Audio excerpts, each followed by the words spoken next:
Spoločný európsky priestor prináša nielen radosti, ale veľmi často aj nové výzvy, aj nové problémy.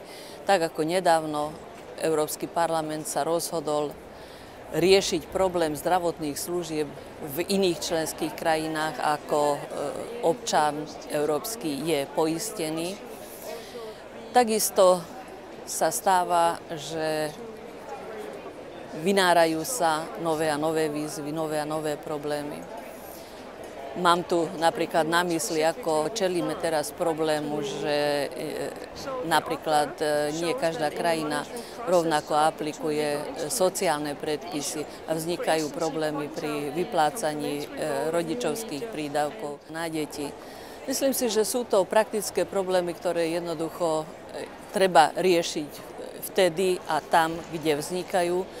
A myslím si, že Európsky parlament v súčasnosti naozaj sa rozhodol čeliť novej výzve, keď schválila stratégiu pre integráciu Rómov.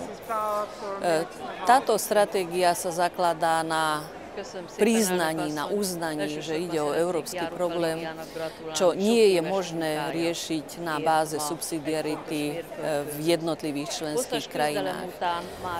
Ukazuje sa, že je potrebné vytvoriť nielen finančný rámec, ale aj rámec jasných cieľov so systémom monitorovania, so systémom prísnej kontroly, ako tieto ciele sa naplňajú a priradiť k tomu primerané financovanie, ktoré má byť tiež prísne kontrolované. Je totiž známe, že pre integráciu Rómov aj doteraz Európska komisia priradila príslušné financie. Treba však povedať, že nie vždy sa využili účelne. Na druhej strane je tu naozaj veľká výzva, pokiaľ ide o zamestnateľnosť pomerne veľkých rómskych skupín, pretože sú vo väčšine prípadov nekvalifikovaní alebo málo kvalifikovaní. Je medzi nimi podľa štatistík pomerne veľa mladých ľudí, ktorí skoro odchádzajú zo školy bez akejkoľvek kvalifikácie.